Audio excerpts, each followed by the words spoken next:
good morning, good afternoon, good evening, wherever you are in the world. My name is Jade and this is How to App on iOS. I hope you're all doing good out there. It's Friday morning here in Australia, Thursday for the rest of you, and we have a wonderful interview today with the Falcro. Are you ready for some Falcronomics? Get ready. A little bit of E equals MC squared is coming your way today. Life, the universe, and everything. We're going to kick off with a song by the Falcro. It's a cover by Vanity Fair. This is Hitching a Ride. Oh, yeah.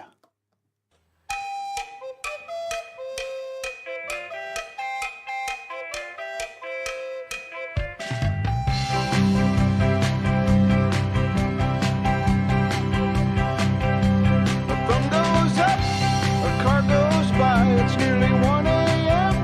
and here am I, hitching a ride. Gotta get me home before the morning light. I got no fare to ride a train, nearly drowning in the pouring rain. Hitching a ride, hitching a ride. Gotta get me home to my baby's side. Ride, ride, ride, hitching a ride. Ride, ride, ride, hitching a ride. Long distance call I got today. She sounded lonely, so I'm on my way. Hitching a ride, hitching a ride. Gotta get me home, keep her satisfied.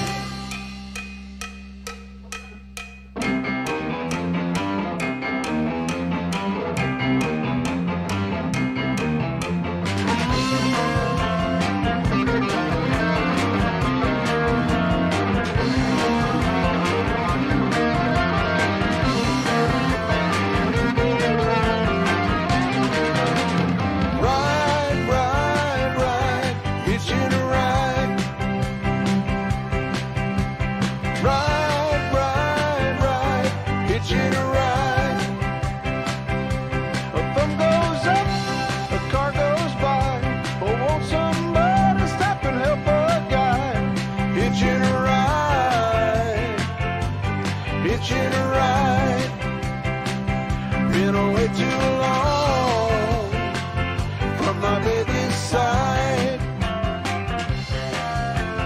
Ride, ride, ride, hitching a ride.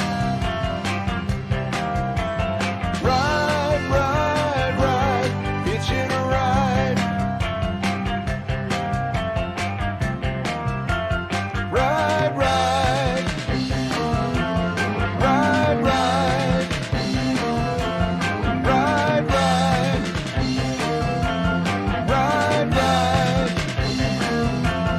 ride, ride,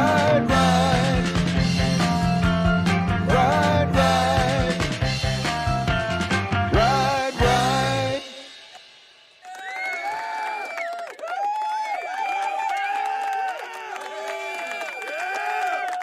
Hello, welcome to the show. My name's Jade and this is How to App on iOS, and it's my favourite time of the week because I get to spend time with someone awesome. Yeah, not only that, I get to spend time with you in the chat. Thank you all for being here today. I hope you're all doing cool bananas. Oh, what am I talking about? I don't know. But it is always my favourite time of the week to sit down and relax and not be stressed about learning how to use an app or some crazy shit like that, or walking around prisons and crazy things that happen on this channel. And we're going to have some fun today. So welcome all in the chat. Good to see you all. I'll say hello to you in the next 30 minutes. We like to bring our guest on and have a chat with him first, and then we'll say hello to you all. Why am I talking like this? I don't know. All right, so let's talk Falcronomics. Are you a Falcronian? I'm a Falcronian. I'm proud to be a Falcronian because I want to find out the answer to life, the universe, and everything. And I think we're going to find that out today. You know what I'm saying? This man is beautiful. Okay? He's beautiful.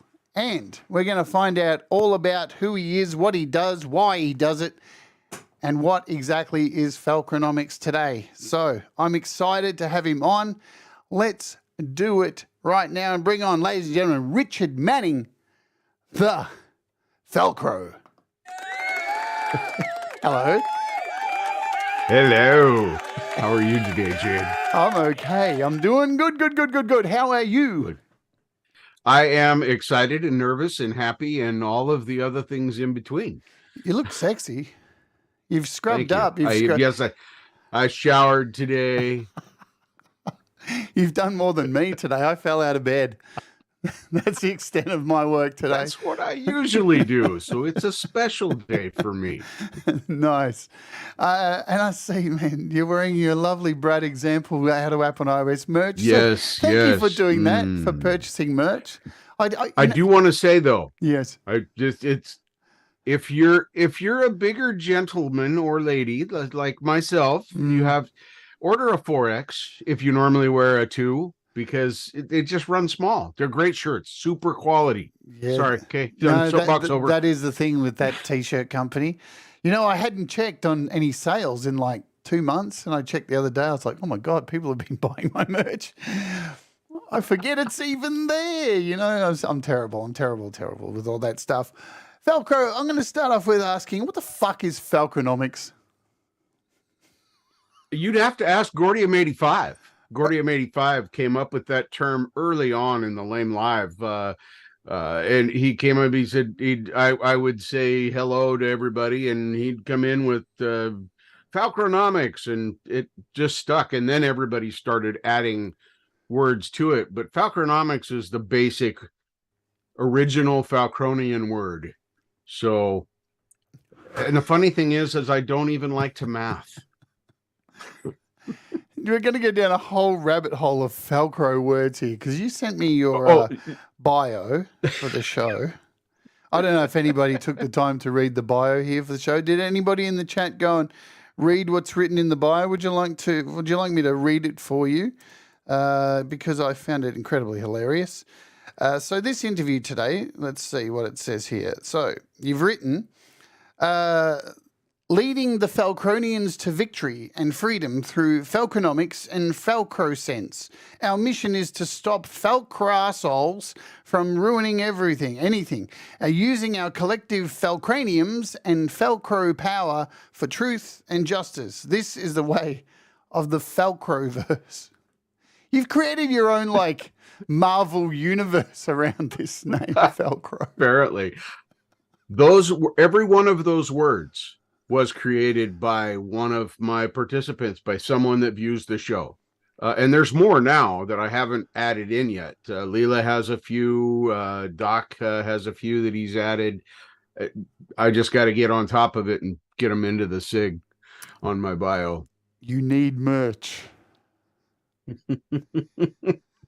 I don't know how to do merch or what merch I would need to do, but yes, I could, it's all steps, but this has never been a money-making thing for me. I don't think about it in terms of, generating income or paying for costs. It's a hobby. Yeah. Well, here's an idea. You could probably do this. You could say, put on a t-shirt. You could put this photo and say, I studied Falcronomics. And I like that picture. It's a good picture. Folks, speaking of this picture, there's a couple of Falcro emojis in the chat if you'd like to splash them around. And there's a few new ones in there as well, some that you may not have seen before. So feel free to throw them around and all that stuff. Let's get down to the nitty-gritty. Falcro, what does music mean to you, my friend? A lot more than it did 4 years ago. Music has become a force in my life that it doesn't rule me, but it helps me navigate. It helps me feel better when I'm feeling down. It helps me calm down when I'm feeling excited. It does all of those things, which music never did. But what it means to me is life. I can explain that further if you wish, but music is life for me. If you would like to explain, I mean, this is your time to shine in Okay. the sun. I'm all ears. Okay. When I think about music and I think about what I do now by playing and doing the things I do, it has become an expression of me existing in this borrowed time that I feel I have. I didn't treat my body very well in the past, and I've had probably close to a dozen heart attacks. I'm still alive for some What? reason. So I'd like to, yeah. I didn't know that about you. Oh yeah, well, there's a tidbit. Yeah, I have 8 stents in my heart currently. Whoa, dude. And I've had a triple bypass. Wow. You have cheated death a bunch of times. Yeah. I don't know why I'm here, but then I Well- met this community Right. after that. Then I met this community and I came in here and I discovered that music was more than just something to take up the space behind me while I was working. Music was an expression of emotion, of anger, of happiness, of whatever you'd like it to be. And I started to play and learn guitar, which was my goal, was to learn how to play guitar for me. And of course, I've gone beyond that now with help from this community. But it's not the music that changed me. It's this community. It's the camaraderie, the encouragement, the fact that somebody will say, good for you. That sounds like shit, though. Try and do this to make it better. I appreciate that honesty. I'm pragmatic, but it's my opinion that this community and the music they're in saved my life because I was existing day to day. I didn't really care. I was just waiting to die. So there you go. I feel you. I've been in the same boats. In fact, pushing it. So, I remember a point for myself just going, no, everything I'm doing is trying to get there faster because I feel like there is no hope. It is interesting when 100%. You find I mean, I talk about this community all the time, and it's I've been on the internet probably since day one. I was on, message boards before like the internet actually turned on, and wherever you seem to go on the internet, there's evil, right? And people just Plenty. like find the need to be their worst. I don't know why. I don't understand this mentality of trying to be their worst and trying to deliver the most horrible stuff they possibly can. This is, out of all my time on the internet, since it began, one of the only groups I've ever been a part of where it doesn't do that and it doesn't need policing. Right. And No. as soon as you start policing things is when shit goes to pot. Agreed. Why do you think? Absolutely. Why do you think this community just works?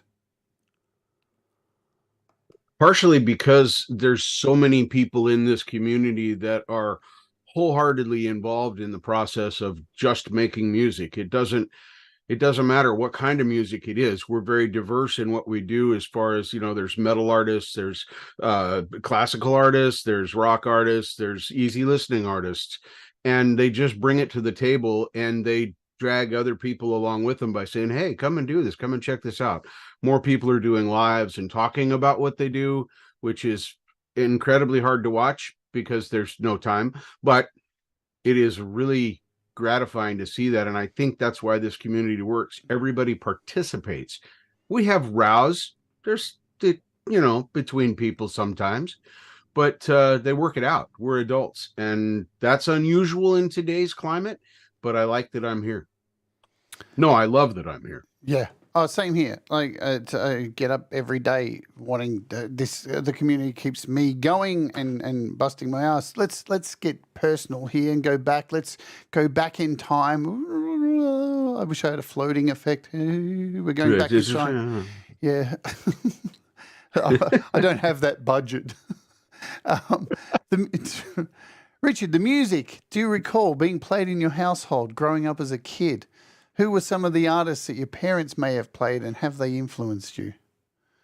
Fats Domino and 50s bebop dance music was huge. My mother loved show tunes and stuff from the 40s. We always had old movies playing. We worked puzzles, we sang songs, we did things as a family. My dad, the sperm donor, I don't know, chose to not be part of my life, which was his choice.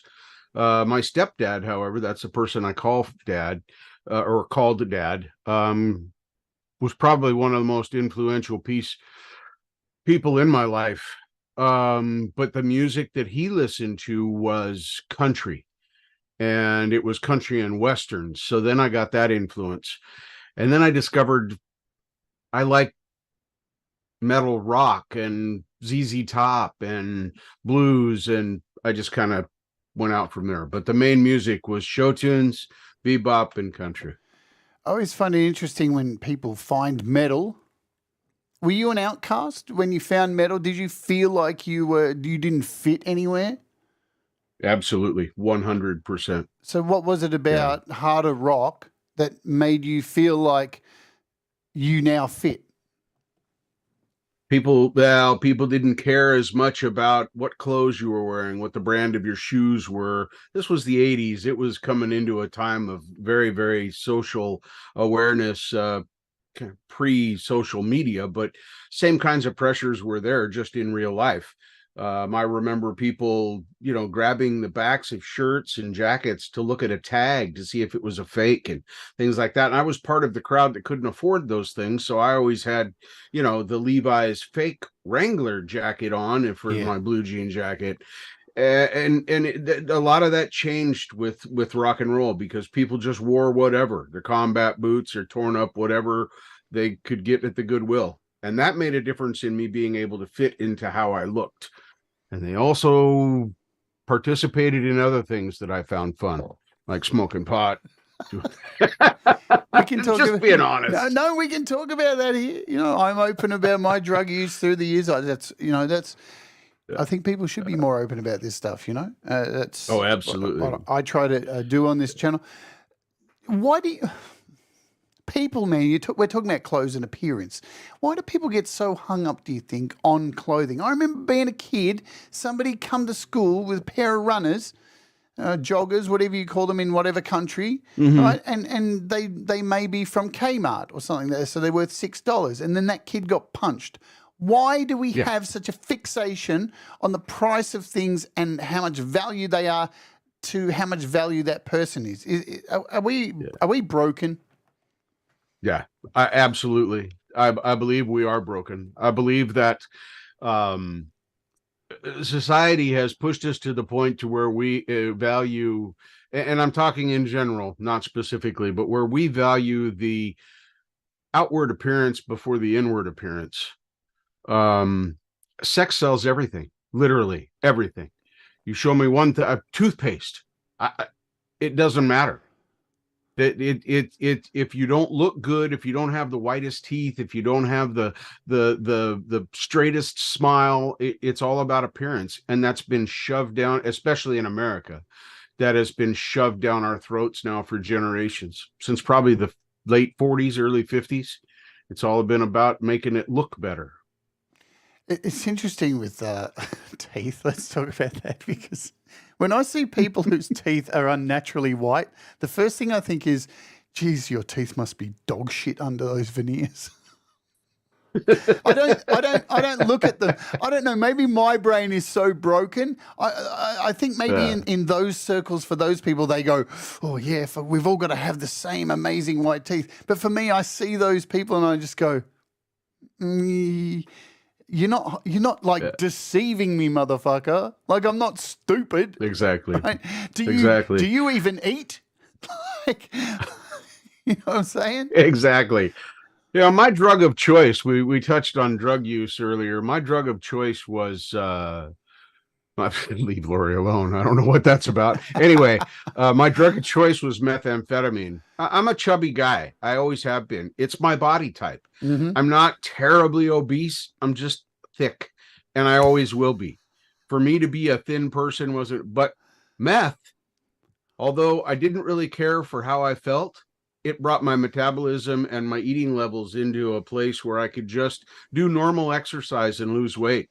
And then I got addicted to the drug itself. First, it was, oh, I can finally not be the fat guy anymore. And that almost killed me. I'm lucky I still have my teeth. I'm thankful for that. It's a fucking yeah, evil drug. somebody was going to kill me over a $25 bag of shit that I didn't even steal. They were convinced because they were out that I had stolen it from them. It's my roommate at the time, which was utterly ridiculous because the supplier lived 2 doors away from us in the same apartment complex. I cut the shit and I got my stuff for free. I could have walked over and said, "Hey, Marty, I need a bump. Can you help me out?" "Yeah, sure. Here's a dime bag." I didn't need to steal shit. I just went and asked for it. That's why it was so easy to get addicted. There was no financial expense. The problem is with meth.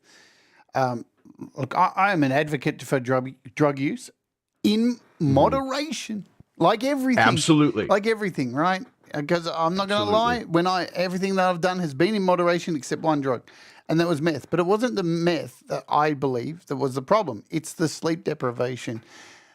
It's the continue, because you only have to have a little bit and then you're awake for 4 days. And what sleep deprivation does to your brain is not good. Like, sure, you're not eating, so there's that.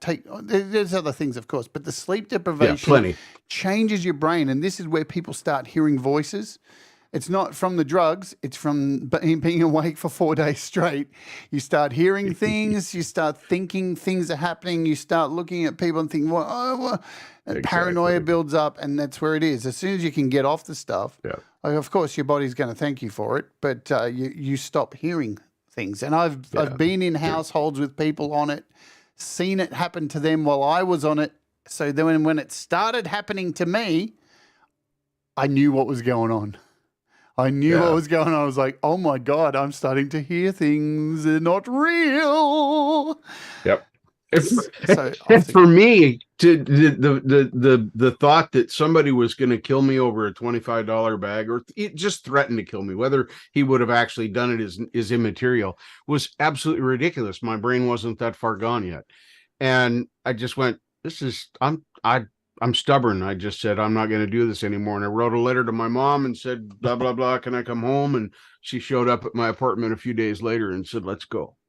So that was the end of my meth career. The only drug I've really had a problem with. Yeah, I just gave it up like that. Just stopped. I think, if you get scared enough, that's the biggest. That's the best way to get off a certain thing you're addicted to. If something scares you, you have an event that scares you, then that is like, that stopped me. Agreed. Pretty easy. Let's jump from drug use, because we'll come back to that. Do you remember the first album that you purchased with your little Falcronomics pocket money and was given to you? And was given to you as a gift. So 2 separate occasions. Enlighten us, please. Enlighten us. All right. The first album that I bought was Rio Grande Mud by ZZ Top, except it wasn't an album per se. It was an 8-track tape, because I had an 8-track tape player. And so I had a record player too, but it was really, really crappy. So I got Rio Grande Mud. And the first one I was given was a Christmas gift from my father called Jukebox Jive. It was a little collection of songs like Splish Splash and just funny 50s type tunes. Ahab the Arab. And it was, there it is right there. That's it. Look at that. Old class there. 20 original hits, 20 original stars. Here's the question. Were they actually original artists? Because I remember albums back then, how they always promised original artists, and they actually weren't. So were these ones? Yeah, I don't know. I never researched that, but they sounded legit, because I had listened to my mom's old 45 records for years, and most of these were included in her collection of 45s from the 40s and 50s. So they sounded right. The reason I ask is because I see this is from K-Tel up the top there. Yep. And K-Tel were renowned for releasing albums that were like 100% real artists, and you, after time, when you first heard it, you'd go, "I think that is," and then you go, "Hang on a minute, that's not what have I been? That's duped?" not the Carpenters. No, that's the that's the pathetic woodwork team from year 12 tech school, not the real Carpenters.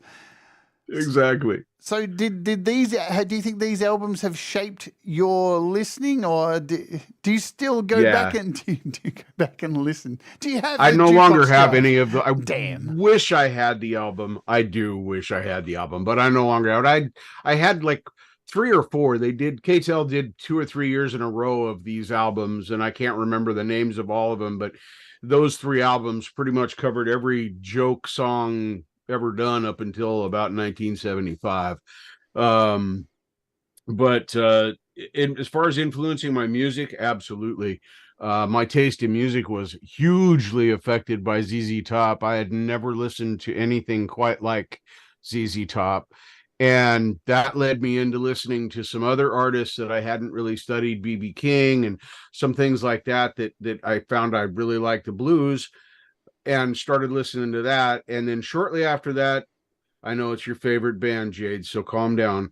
Akadaka dropped Highway to Hell, and that was it. I went out and bought on release day with my lawnmower money. That was fun. With your lawnmower I know you money. Hate them. No, you know, look, I don't even think that I hate them. I hate Brian Johnson. I can't stand his voice. Well, that's okay to hate Brian Johnson. I'm not a fan of him personally either. Like Bon Scott was palatable, right? But as soon as as soon as Brian Johnson came in, I'm just like, here's the deal. Here's one of the reasons that I can't stand Brian Johnson is because when I was a kid, I was listening to death metal.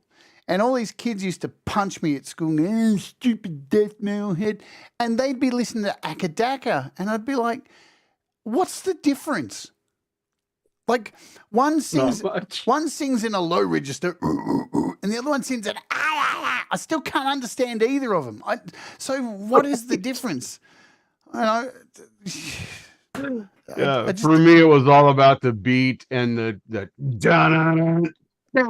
that was. I heard that riff and I was gone, and that took me off into the classic rock scene and eventually into metal, real metal. And then of course those bands, Slayer and Metallica, and they've all, I've grown up listening to them, and of course I still listen to all of them. Oddly enough, I don't listen to AC/DC that much anymore.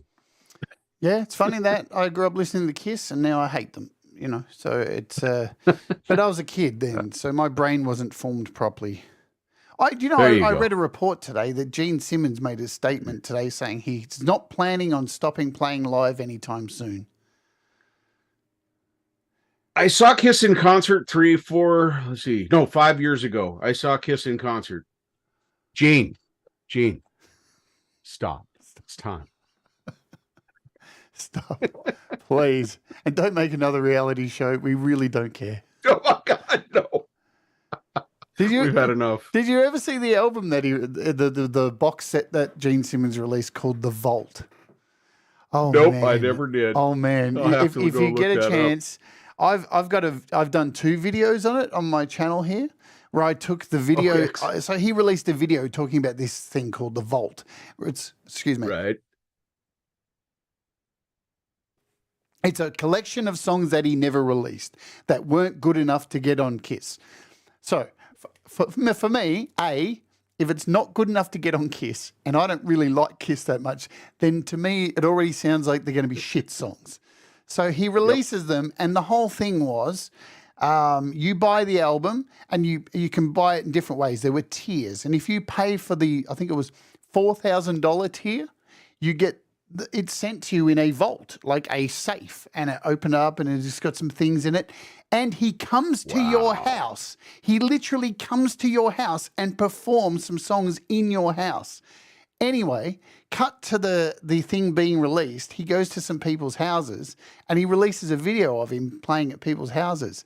And there's some images in there that are just so wrong. There's an image of him putting his hand on what looks like to be a teenage girl's knee in the family's house. And it's like, what? What is happening? Oh my God. What is going on here? Like, get this man out of your house now. He's creepy. Anyway, I'm gonna have to look that up.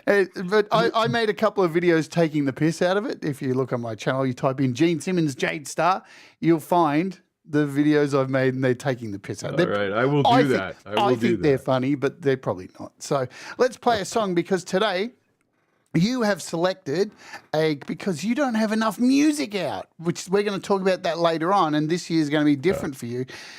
You've sent me a selection of songs from people who you really like. And we're going to play one of those now, and then we're going to come back and say hello to people. So I'm just going to play this, and then we'll come back. As people listen to this, these are in no particular order. And I'm mixing them up too from what you sent. Yeah. All right, so don't worry. Okay. But we'll play the song, and then we'll come back and find out why you like this artist. We'll do it that way. And then we'll say hello to all of you in the chat, and thank you all for being here. All right, so this is an artist called 15th Bend, and this is Crutches. Let's do it right now. Boom. Oh, ja.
Soaking on the head.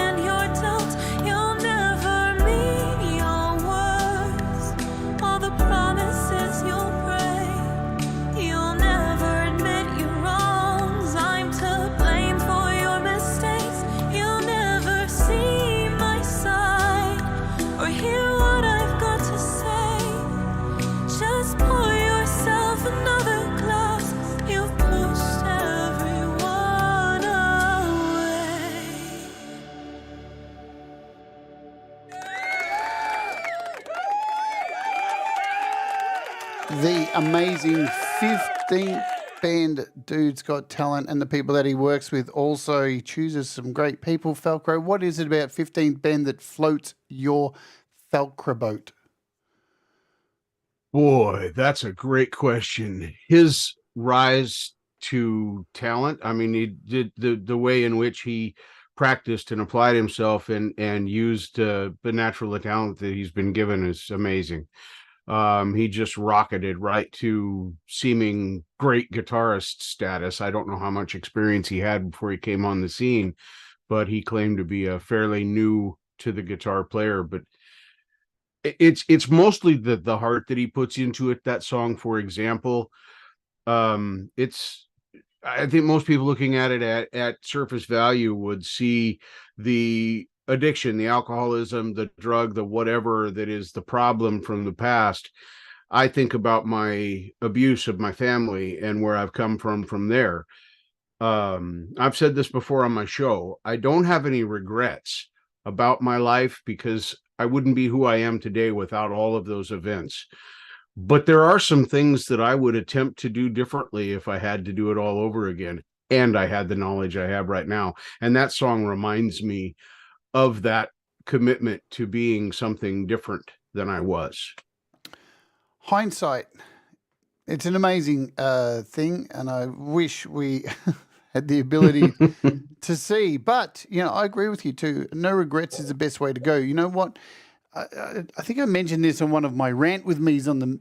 No, this was actually in my walk with me last week, and I cut it from the show. I was talking about people who wait till their deathbeds to apologize or like ask for forgiveness. And I know, like, I don't know. I think it's pathetic when people do that. That they have this this moment of enlightenment, going, oh no, I'm about to die, and I was a total asshole my whole life, and now if I just like mass apologize to everybody, everything's going to be good, and I'm going through those pearly gates, and you are not, bitch. Like, change now. There's no time like now to like make amends. Change your freaking life, you know. Let's say hello to 100%. folks, and we'll continue chatting because I know there's many people here. We've got 34 beautiful souls in the house. Let's start with this one. He's got an album launch tomorrow. It's going to be super, and he's an amazing human being. I love you, Frank. Frank, thank you for helping me out today, as always. Forrester the Wolf is here. Thomas Christ is here. We've got Hugh Caldwell. Mass bomb me with comments now so I can find you. I saw Pete Johns earlier, so I want to say hi to Pete. Yeah, he may be walking about. We've got Fat Panda Cat. We've got Mixed Club. We've got Robbie Stingle and his beavers.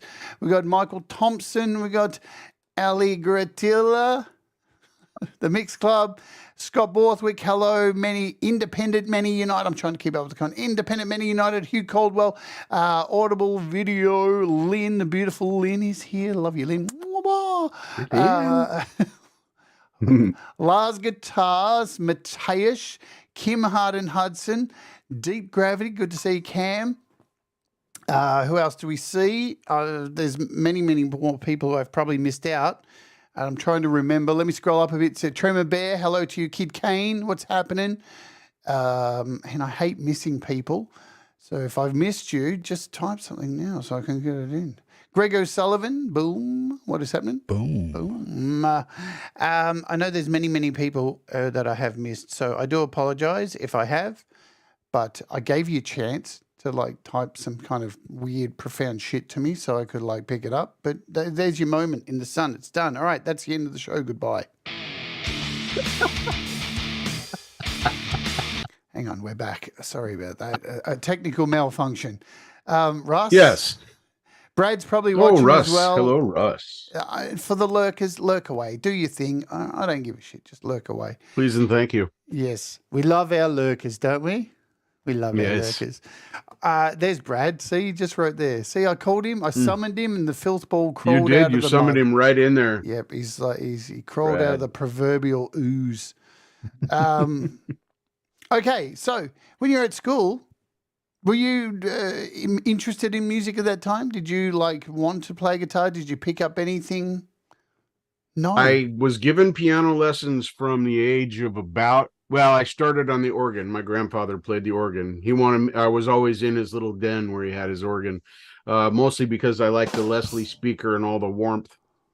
Way too loud and Sorry, understandable. That's okay. you mentioned an organ too. He was, I can't help Yep. No, myself. the organ was. I knew that got the rim shot. Hi, Marshall, as well. Sorry, continue, Falco. I Yes. interrupted. Sorry. Anyway, where was I on that? Help me out. Your friend, the man with the organ. Oh yeah. So I started going to organ lessons at Yamaha School of Music, and that turned into piano lessons. I played classical piano until I was about 14 years old, but I never really was in love with it. I liked playing the piano, but I was not in love with classical music. I liked classical music, but it wasn't my thing. And so my teacher and I were always at odds. I wanted to do things like the Maple Leaf Rag and, things like that. And she's like, no. And then reading music, she wanted me to read the music. But once I knew it, I could throw that shit away. I don't need it anymore. So at 14, I stopped. In between there, I tried guitar, but music was never my focus as a child. I knew I wanted to build engines. I wanted to build race car engines from probably the time I was 7. I started cutting lawns and fixing lawnmowers, excuse me. And then that money would pay for me to go down to the Fox Hunt, Coca-Cola Drags and see Don Garlitz and get my pit pass and go down and spend the weekend at Portland Drags. That was my passion. And I worked tirelessly my whole life to become an engine builder and ultimately did that.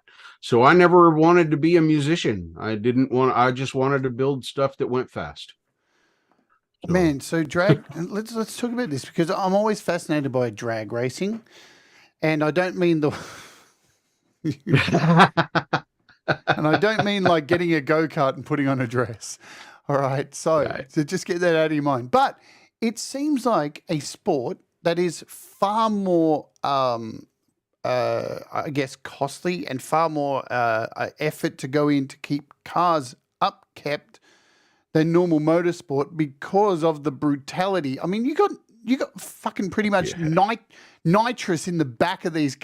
These cars weren't meant to do this. Yeah. So were you involved in like races and all that kind of stuff? And oh yeah, I started getting involved when I was about probably 13 or 14. I started actually asking questions of the mechanics and the builders and things like that, which got me enough contacts that I was able to get. By the time I got out of high school, I was able to get in contact with a local machinist. That business I don't think exists anymore. Multnomah Hot Rod Council owns the building that was his machine shop, but the name of that business was Dave's Automotive Machine. And it was 3 guys. It was me, Dave, and one of the guys I went to high school with. His name was Kenny. He did the mechanical. I did the grunting at first, and then Dave did all the machine work. And then after 2 or 3 years, I started building my own engines and quoting my own jobs. It was a fun thing. I was never formally trained. I was trained in the shop by a machinist. That's how I learned. Well, that's the best way to learn anything. It's like sometimes like some of the best chefs, well, a lot of the best chefs, let's just be real, started out washing dishes. Mm. And it's being like, I think that's because I came from a background of working in kitchens when I was younger, and I started as a kitchen hand, and the chefs would look at the kitchen hands and go, hell, if you're still here doing dishes and still interested in food after a year, then we should let you cook. And that's the way it should be. So I'm guessing it's exactly the same way in this industry. Exactly the same way in this industry. And I had reached a point where there's a local dealership here, Ron Tonkin, and his son got into mud bog racing when it was in its infancy. What is that? We built Mud bog racing is just taking a 4-wheel drive truck through the deepest, gooeyest mud you can. Whoever gets through it the fastest is the winner. And sometimes there's turns and hills, and sometimes it's just straight line. So, but yeah, that's mud bog racing. Anyway, that was the first race engine that I had a hand in building. I actually did all the rod sizing for it, prepped all the valves, got the heads ready. Dave did the main machine work of boring and honing and assembly. But that was the pinnacle for me. That was actually building and working on the race engines that I'd always dreamed of. And it was also a great disappointment because he insisted that his own mechanics install the engine instead of Dave and I. And it blew the radiator hose halfway through the pass and never finished. And that was the end of his career. So that I found out there's a lot of disappointment when people don't do what they say they're going to do. But I loved it just the same. And until I hurt my back in 91, I would still be building engines today, whether they were grocery getters or racing engines, wouldn't matter. Let me just attend to some business quickly. Thank you, Michael, for the super chat, and I saw Frank Terzo gave one as well too. So thank you, because I said to Falcro, and we'll come back to this, so hold that thought. I said to Falcro at the start of the show, because he's only got a couple of songs, right? And we'll get to that, why that is. I don't know why, and they're both covers, and I normally try to play original music so I don't get claimed. But I can't help that because I want to play someone's music. So, I'd already given up on the show and gone, yep, it's getting claimed, so whatever. So thank you. Those super chats that's made Very back the money. appreciated. Made back the money. So how did you get it? Was there an exit? How did you fall out of this business and that you're in? And well, firstly, how many years were you involved in it? It sounds like this was a huge part of your life. It was well, if you count the prep work that I did learning, I'd been preparing for this since I was a child, probably Right. Yep. seriously preparing since I was 8 or 9 years old. Anyway, I took all the classes, did the things, I understood the terminology, did the things. I wasn't strong in math, but mechanically I understood how everything works, so I could make do without the math. In automotive machine work, you don't have to be able to read blueprints. You don't have to be able to do huge calculations. You just have to be able to understand very small increments for clearances. And if you do that right, everything's going to work out just fine. But I did it for about 10 years. And I'd gone out to we called it the ready room, the grunt shop. And I got a V6 block out of there that the now grunt had washed up for me, and I brought it in. I was walking across the machine shop. Our shop was clean. You could eat off the floor of this shop in the middle of the day. Dave was adamant about that. And I stepped on a bolt or screw or something on the floor, and instead of just falling and letting the block do whatever it was going to do, I made myself not fall and stand back up. And it was just a bare block, but it was probably 110 pounds or so. And when I did that, I tore up a bunch of stuff in my lower back. And I tried for a year, and so did the owner and his wife, to keep me on. I just couldn't keep up with the production anymore. I could still do the work, but I was too slow. So I had to do something else. And with automotive experience, I figured auto parts was the way to go. And that got me into what I finished my life doing, my career life. Hang on, how are you here? What? Are you a ghost? No, not a ghost. No, all right, thank God for that. So you moved into parts. Yep. Is that incredibly frustrating, going from being hands-on to then becoming a drug dealer, essentially, for the parts to go and let other people go and fix the things you could probably fix better? At first, yes, it absolutely was. I struggled with it because I know it's going to sound arrogant, but I felt like I was above it because I knew how to make the stuff. Technically I could, if I had the right tooling, I could make a piston, I could make a rod, if I had the casting equipment, that sort of thing. But then I realized that there are a lot of people out there that don't have some of the basic knowledge of how inner workings do with cars. And I started to, instead of just selling parts to people, I started asking them questions about what they needed. What was the history of their car? What was that? And that opened up possibilities. If somebody was changing their water pump, well, when's the last time you changed your belts? I know you're going to change your fluid because the water pump's already let all the fluid out anyway, blah, blah, blah. And I would counsel people on how to repair their cars more cost effectively and make their repairs last. And I found that same satisfaction in that I got from actually building the engines, and that allowed me to love my job.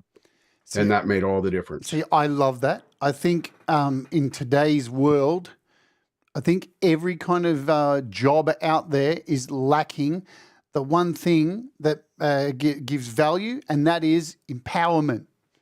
All right? Because you can sell things, but if you're just selling things and not empowering people and not letting them, I learned this working at American Express, right?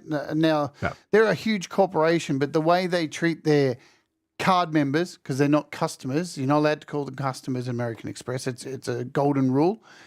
The whole point of every interaction you have with card members is to empower them. So fix their problem quickly and then give them something to walk away that they didn't know they could do with their product. So they feel empowered the next time. Next time they pull out that card, they go, oh shit, I know this thing that I was never told. Because there's nothing worse than being dumb with about a product. And because you know this, you can buy a product, get it home, and go, well, now what? Now what do I do with it? You know, and I guess that's why. What I'm interested. Like we don't talk about this stuff here on the channel. What is your opinion on mechanics? Because it's got a dicey, reputation of people taking cars to mechanics and them looking at them and going, "You look like here comes a sucker." And, fucking them over. Like, this is a thing. What? I have a huge negative opinion of mechanics that do that sort of thing. I think it's completely unethical and wrong. And I love to see them get caught in the act and video raped, for lack of a better term. Sorry, Jade. Because I think it's worth exposing them. They do such a disservice. People are willing to spend money, and a good mechanic, and I'm going to say something controversial, a good flat rate mechanic, which is someone who works technically on commission, I'll explain that a little bit more in a second, is your best bet. You pay somebody $100 an hour that can do a 10-hour job in a half a day. You're going to pay them for 10 hours. That's what flat rate is. The job says it takes 10 hours to do it. Well, they've done it a bunch of times, been factory chained, have every tool, so they can do it in less time. So they make more money. But that's the guy I want fixing my car. That's the guy I want working on it, because he's motivated to do it. He's wants to get it done quickly, but correctly, because he has to do his own comebacks. That costs him money if the job comes back, or her. There's plenty of female mechanics out there, but that's what I recommend, is you look for and build a relationship with someone that works on flat rate, which sounds like that's the wrong way to go, because it only took him 2 hours to do this 8-hour job, but I still got to pay him for 8 hours. You got your car back today, didn't you? And it's done right. Yep. That's why I advocate for that. And that's the mechanics that I associated with for most of my career. I worked in dealerships with mechanics that did that. Greatly influenced my opinion. Do you have any advice? Do you have advice for people on how to find a good mechanic? Because I know, like, it's dog shit out there for everything. Every kind of business sector, there's sharks.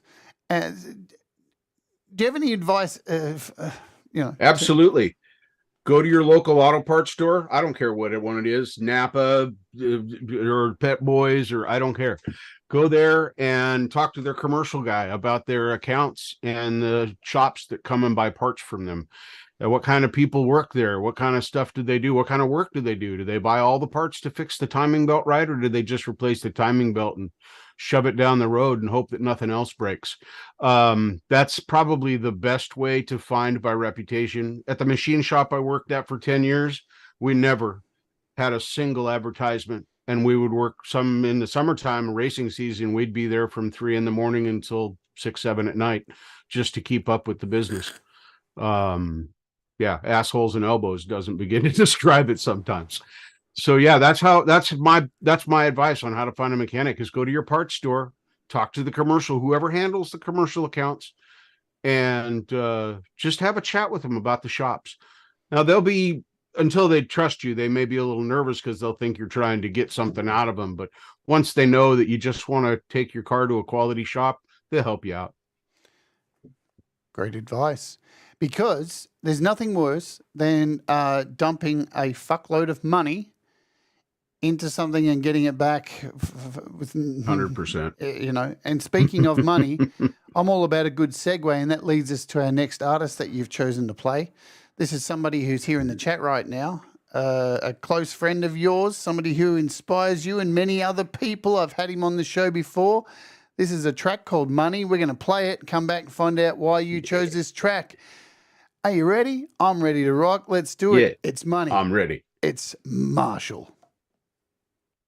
You for money, you for life, you for fame, you for freedom.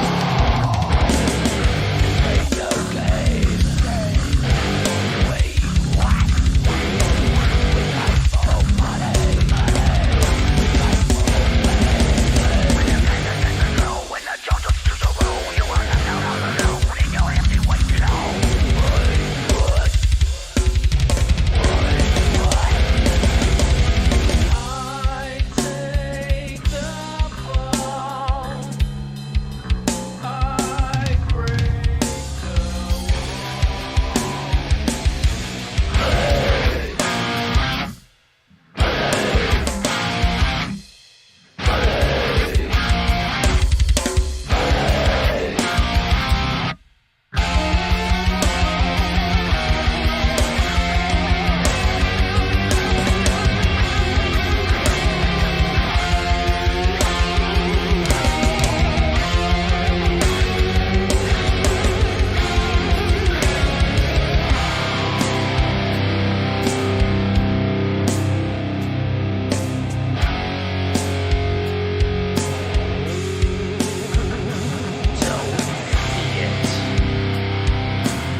Draws focus and calm.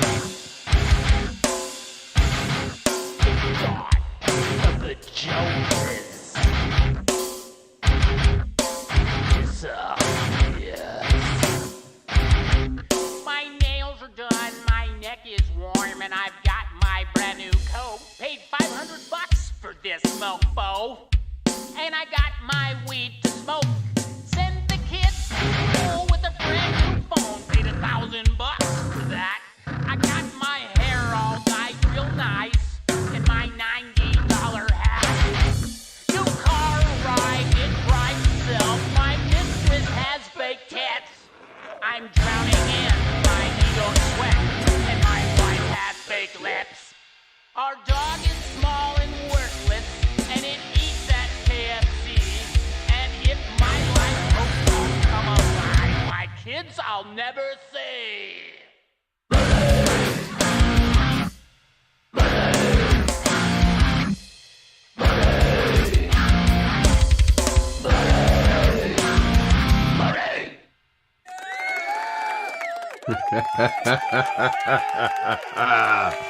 my God, I love that song. It's an oldie but a goodie. You can't deny it. So Marshall put in the chat, this one's old. So? So? Sorry, it's not a new song, Marshall, but I like it. But isn't it interesting that like this community moves so quick that we forget how many really good old songs there are. So yeah. What is it about Marshall that you love? I know we could sit here. I'll just go. There's a million things. I'll be back in 10 minutes. All right. You take over the show. See you later. You tell us all. All right. I'm gone. Tell you all the beauties of Marshall. Probably one of the most accepting and natural, wonderful people that I've ever met in my life. We met in the community, and no, I'm not gonna stop. You're getting it. This is your time to get paid back, bro. He's always teaching, always trying to help people improve. He'll give his time. He's not in it for the money. That's he's the antithesis of this song, in my opinion. He has money, can get money, makes a living doing what he does, but it's not about that. It's about making people be able to play, to create music. And that's why I love Marshall, is because he wants people to succeed. In music is his particular passion, but it really doesn't matter if it's sound or music or guitar fixing or stuff on his shows will tell you exactly where his heart's at. And yeah. And he's proud to call him my friend. Yeah, and he's recently helped you out a heap, man. I've watched you had some struggles with your stream for some reason, but you got there now. You are sounding smooth as a baby's butthole. Not butthole, butt cheeks. Yeah. But cheeks is better, cheeks yes. is better, Stick with the cheeks. Oh, I don't know why I say butthole all the time. I'm just used to calling Brad that. So yeah, he's helped you out a heap of this, because you had all these streaming issues, and because streaming is not as easy as what it looks. No, it's not. Not when you're trying to get into doing stuff that, like, if you just want to go online and stream, that's easy. Yeah, boom. 100% easy. You need a camera and a microphone. That's it. However, if you want to sound good, or you're trying to, and it's a reason I don't care about my sound, as far as I like being able to be heard and understood, but I want the sound that people hear when I'm playing somebody's music to sound radio quality. I want it to be heard as they meant it to be heard, how they mixed it, how they did it. In stereo. In stereo, absolutely. There you go, Marshall, that was for you. All right. Because it is important. No, it is important. Stereo. I know it's and I'm not pointing fingers or like starting any shit, but I master a lot of people's music in this community, and when I master their music, and then I hear them come back to me and say, "Hey, I heard my song played on somebody's channel, and the song sounded fucked," and I'm like, "Yeah, I know. Don't worry, it's not the song." It's because that's what happens with the stereo field. When you mix a song and you've done all your panning correctly, and you make the song create a space within your song, and then it comes through in mono, you lose half of the song, and that is really important, because that's work that you've put into a song. So I understand that, but not everybody's got the skill set to get their streams perfect and stereo. Yeah, it's not that. I'm just stubborn. It really is the thing. I've been fighting my sound really since the beginning, 4 or 5 years ago. I've had various. I had an actual hardware failure in my first Focusrite. Crashed my computer 4 or 5 times trying to figure out how to use Voice Meter Potato. Then I met Marshall and Mark Tanner and Dave Levine, and things started to change around. Marshall was able to get me back up and running. I bought a USB 96, and that was okay for a minute. Scarlett Focusrite got me the Scarlett 4i4 back, and it's been working like a champ ever since. However, it's a huge learning curve for me, and Marshall has been instrumental in helping me dig into the various menus. I'm a physical guy. You want me to plug it into the mixer? I can do that. I can just grab, follow the chord. Okay, there's drum mics. It's whatever. That's easy. In the virtual world, it doesn't translate from my brain. And he has helped me figure out where these things are and taught me how to change settings. And the final setting that we found was actually what I was listening to, was both the dry mix and the mix from Reaper, the dry mix from the Focusrite and that. And so I was never hearing what the audience was hearing. So I never knew how my mix was. I am now, and I haven't touched a knob in 3 weeks. Thank you. I haven't touched one in 7 years. So we did this joke off air, didn't we? We did. It's a good one. It's a good one. We didn't even plan to redo it. It just naturally happened. There you go. We even did the drum, but when we were off air. That's how ridiculous. I love it. No, but it's important when you're streaming to understand what you are hearing is going out. And I know a lot of people who even on StreamYard are having these group discussions and panels, and then they play music and it's all wobbly and it's all fucked up.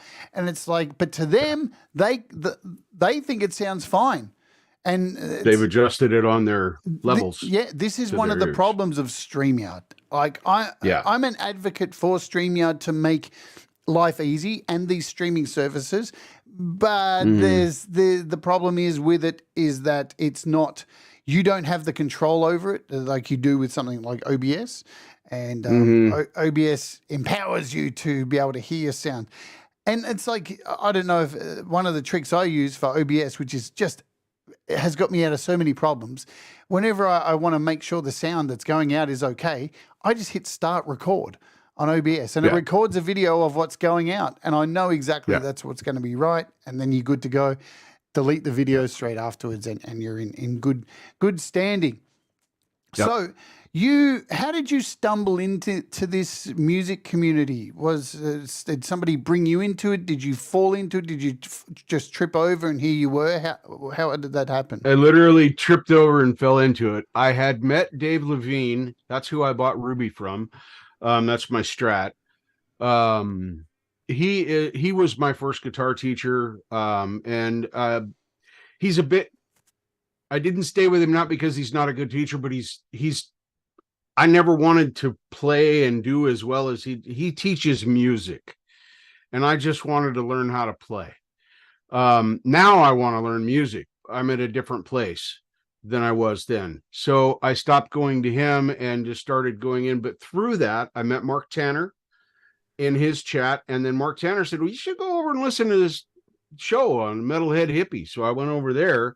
That's where I met Marshall. And then I started getting involved in that. There was a lot of music played that I really enjoyed. And I liked the camaraderie in the chat. It was a lot of fun. There was 2 shows, and I've always said this. There's the show that's being presented, and then there's the show that's in chat, and you can be involved in one or both of them as a viewer. But that got me sucked in, and then the love that this community showed me, that's when my life started to change. Was at that point my life began to improve and get better, and I started to change things up here to make myself better. Took a while, and it's still going to take a while because I ain't done. Work in progress. Yeah. If you think, if you think you're done, you're not. Yeah. Yeah. I'm certainly not done. I have so much work to do to get better every day. It's a constant battle to fight the demons, get better, and do all that stuff. So guitar is your thing. Now, I'm just going to jump straight into this. All right. There's a lot of great guitarists in this community. Right. They're amazing. Agreed. There's so many of them. I'm not going to sit here and name drop. You know who they are. There's a lot of sick guitarists. Yeah. I'm not a good guitarist. I suck. I play rhythm. I know I can belt out a death metal thing. I can't play a solo for shit. I don't really care for solos because that's my taste. I'm a singer. I'm a singer. I've always been a singer. That's what I've always done. I just picked up guitar because I wanted to have a guitar in my hand. That's it. And I got to a level where I could play, and that was enough. You are getting better at playing guitar, as you go on. My question is, why are you not singing more in this community? The honest answer to that is I don't think I'm good enough. I hear other people that I think are better than me, and I don't want to take that away from them or make them feel like, oh, this guy's coming in here and he's taking away my thing. Or it's just one of those deals for me. I've always been that way. I've never been one to sing. It took me a long time to get into karaoke, and even then I went from singing the karaoke to running the show. I had more fun as a DJ. No, I still sang, but I had more fun being, to call it a KJ around here, but I had more fun doing that than I did going out with my friends and singing. So I switched gears and did that. But that's why I never considered myself good enough to do collabs and things like that with other people. Let me put on my singing teacher hat, which I used to do for a living, and let me tell you, you are absolutely wrong. All right? You're wrong. You have a really sweet, natural voice, and from the very few recordings that you have put out, it blows my mind that you are not like putting your hand up more in this community to get heard. There is a shortage of singers that can add their voices to people's collaborations. Now, I believe this year is the year you have your gear set up, ready to go. You have Reaper set up. You've got your sound set up.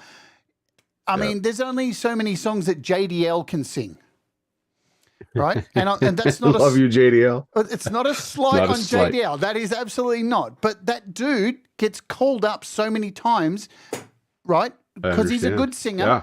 But there's not enough singers who can come to the party to do vocals.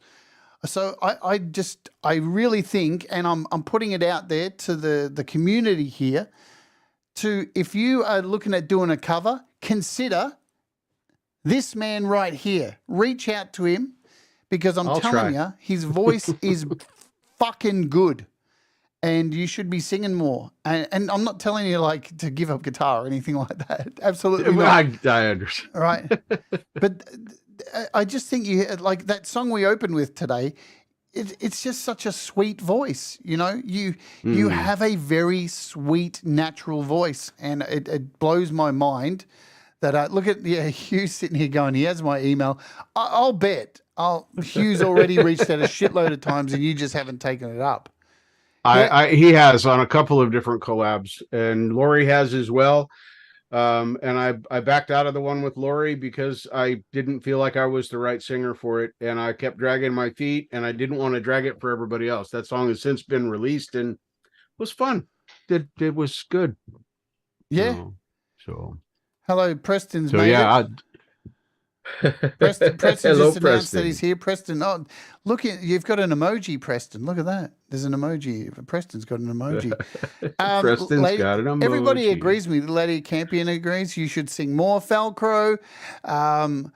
Everybody agrees with me, right? So, it's definitely that you should be singing. I think it's an absolute crime that you're not. So if you're out there, folks, I'm going to sorry, I'm picking on JDL today. If you're out there, That's all folks, right. and you have JDL on your list to like do the next cover, no, Falcro, look up Falcro, or I will come and smash your face in. Oh no! I know, yeah, with my big muscles here, my big tuck shop lady arms. Greg says, but Kim, Jade told me if I can't sing Georgia, there's no point teaching me. You see, this is the thing, Gregory. You can sing Georgia. Everybody can sing Georgia. You've just got to find the right key. That is the thing. Right. Yeah. I think with singing, what people don't understand is they try and sing songs that are out of their reach. Yeah. Right. Too many people do it and then they give up.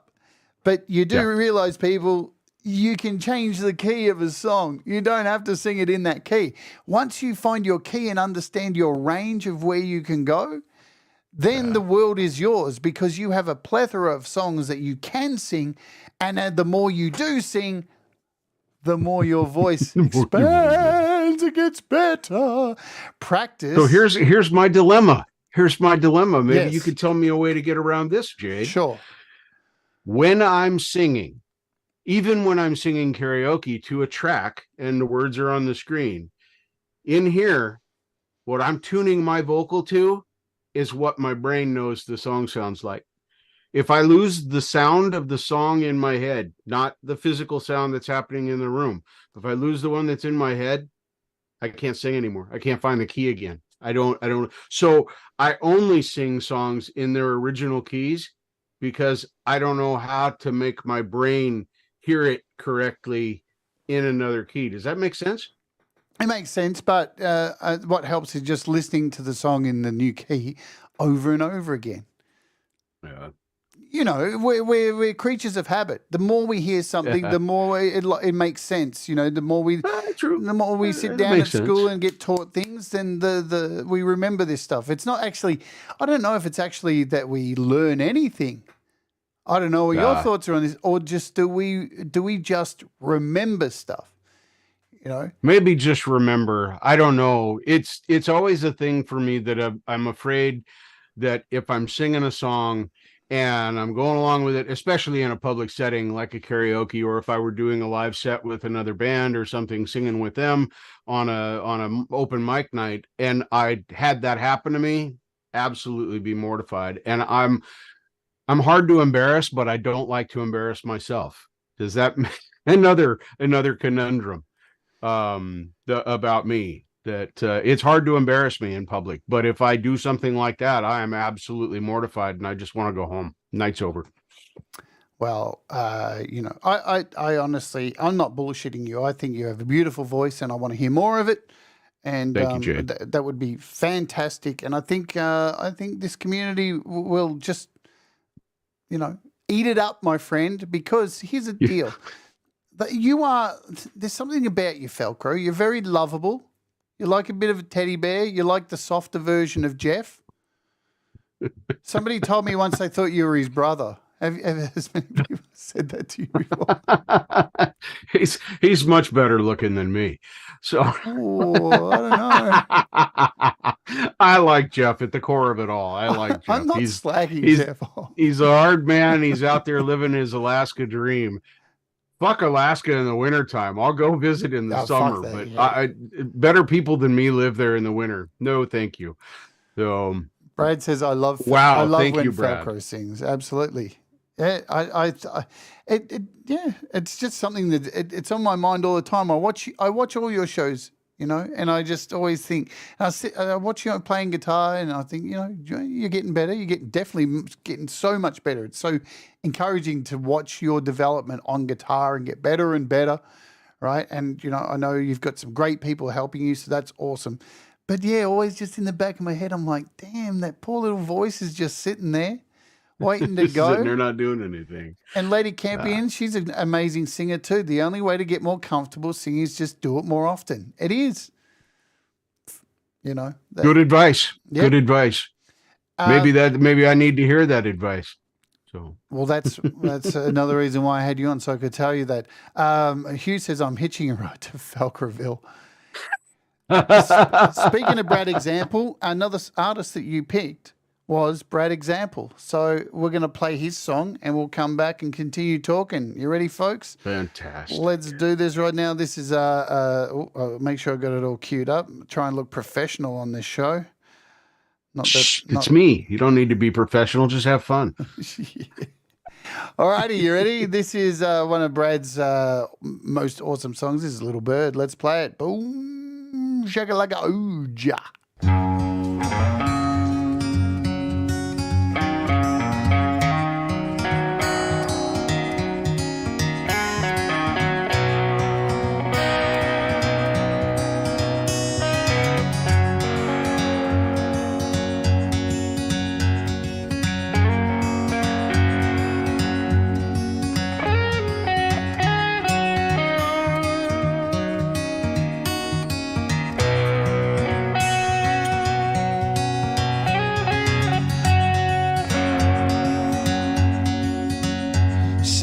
old story. He's getting old and lives alone in a brick house. Down the road from me and never goes out. Waiting by a phone that never rings. He had a bird once, and every day his bird would sing a sweet song. Never flew away until one day it sang one final love song. And he loves until his heart broke. And he cried sometimes when the little birds sang their lonely love songs.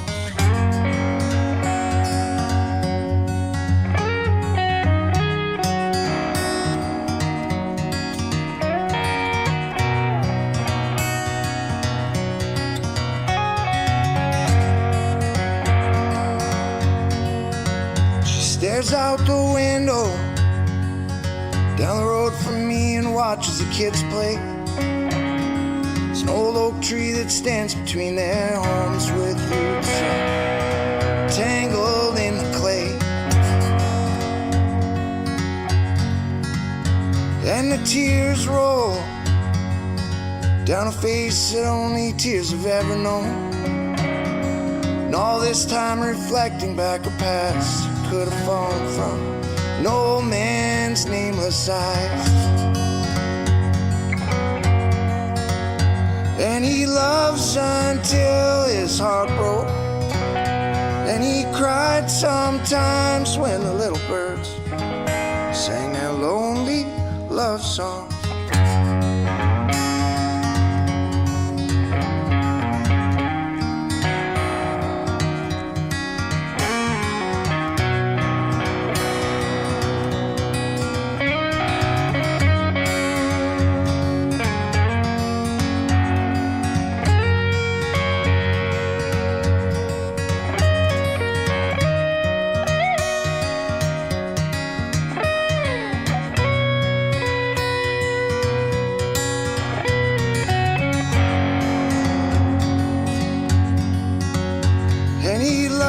Until his heart broke.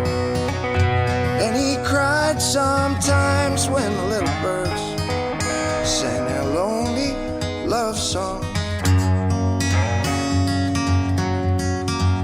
Same old story. We're getting old and live alone in these brick homes. The curtains close and life goes on to the sound of a lonely bird's love song.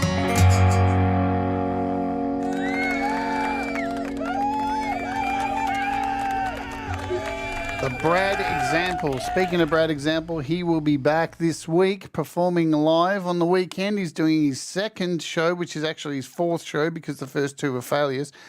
But we're not counting numbers, are we? So he'll be back doing his after party this week, performing live. Good stuff, Brad. We love you lots. What is it about Brad Example that floats your boat, Falcro? Ooh, that's a great question. It's easy to answer at first. He's such a genuine artist. His songs they ring true. There's an experience that goes along with it. You know when someone has lived the words that they put down on paper in some way. It may not be exactly the way I identify with the guy in this song very, very much, because I do live a very isolated life. I don't go out very often. I don't have people come over and visit me. It's just the way things are. And this song, I can't describe how it makes me feel when I think about these little birds singing their song and him being so enamored with the song that it makes him happy. Because at the end of the day, that's what I want to be, is happy. So there you go. Beautiful. I wish you knew him more. He's a genuine pain in the ass. I love you, Brad, but Jesus, Clearly, you love him very much. I do love him very much. You know what we joke about in Clubhouse? I'm virtually Brad's help desk. He'll join Clubhouse every day, and before he even says hello, we'll say, "Jade, I've got a problem. Can you help me fix this?" Just one day, Brad. I'm throwing him under the bus big time. One day, Brad, can you just log in and say, "Hi, I don't have any problems today." I love you, Brad, so much, but some days I want to bash your head in. Let's talk about the shows you do here on YouTube, because you have a variety of shows. One of them is trying to find my place. Lame Live is one of them. The other one is the Professional Amateur. And so tell us about both of these first, and then we'll talk about confessions. All right. Confessions. Get the vocals going. Yeah. I started the Lame Live because it's called the Wednesday Lame Live because it was Wednesday, and it was so lame I didn't have a name for it, so it became a Lame Live, and then it stuck. I liked it. So that's exactly how that came to be. But I don't call it a Lame Live because I think it's lame. I call it a Lame Live just as a sarcastic joke. That's me. Because I think my show, I'm lame. I do goofy stuff and all that, but I don't think my show is lame. I love sharing music now with other people. I didn't intend to be play the community music station. I was going to be, watch me play guitar, set up my amp, blah, blah, blah. Those things didn't pan out. But playing other people's music satisfies me in a way that I didn't realize it was going to. So that's what I try and do. And I try and focus on the community stuff. But there's some good artists out there that I've never heard of, and I appreciate learning about them too. So yeah. Can I say with Wednesday Lame Live, I watch every week, and I don't always chat because it's just, I'm a lurker sometimes, but I watch it every week. What I love about it, I can hear songs wherever I go. So many people playing songs. I love your wit. I love your humor. You have a very, very smart sense of humor that it isn't like mine. Mine's in the toilet, but yours is it's just above lowbrow, but it is an intelligent humor, I think. I try. I expect sometimes in the chat, I can't say this for sure, but some people miss some of the jokes that you throw out there. Possibly. I do a lot of side jokes and things. I say things in sarcasm, and if you don't know what I'm referring to, it doesn't make a lot of sense. Last night on the Lame Live show, I did the new advertising strategy. Subscribe. And then I sit there for 15 seconds doing absolutely nothing. Yeah, I had the sound. It's ridiculous. I had the sound up because I was in the other room and I heard just silence. I'm like, and I come walking back in the room going, has his fucking sound gone again? And there you were. Just making a point. That's my sarcasm. Yeah, absolutely. It's like, dude, why do these advertisers think that in the first 15 seconds of watching their little example of whatever it is, I don't care if it's a product or a game or whatever, it doesn't matter. If I didn't get it in that, if I wasn't interested, then the 15 seconds of me staring at the thing, waiting for the X so it glows the fucking thing, yeah, that's not helping either. So I'm just trying to help advertisers out. That's my goal right now. But yes, I do throw a lot of sarcasm into my stuff, and there's a lot of dry wit type humor in there that I think you're right. I think people don't always get what I'm poking at, and I don't think you're offensive. When I say that, I don't think that you're offending anybody, because you're definitely not an offensive. Yeah. You don't tell offensive jokes or anything like that. It's mid. I like to call it mid-brow. Mid-brow, yeah. I'm okay with that. Like I said, I'm extremely pragmatic. I've people wouldn't know it by looking at all this behind me. I'm very OCD about many things in my life, and one of them is common sense surrounding how to live, how to do things in life. Merging onto the freeway, merging off the freeway. It's a fucking zipper. Just make a space. Let them in. It's not your fucking road. That went dark very quickly. Well, I was just doing my thing and making it. I'm making the example. I'm not really mad about that, but I think it's ridiculous that people are confused on how an entrance exit on a freeway works. How do we not know that? Do you yell on the road? Are you a screamer? I used to be. Now I am a coach. Coach, come on, you can do it. You can do it. Just a little bit further. You turn on the blinky stick. Yep. That's right. Yep. A little further. Oh, you're almost in the lane. You can do it.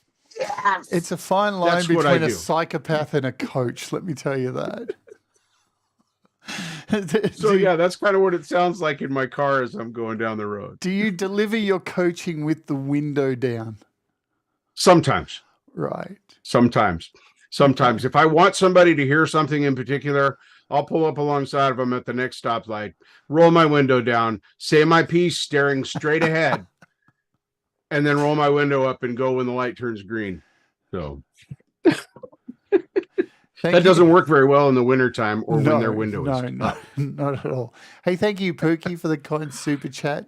Oh, love you, Pookie. Pookie's awesome. She's amazing. I want to interview her, but I don't think she'll come on. You should.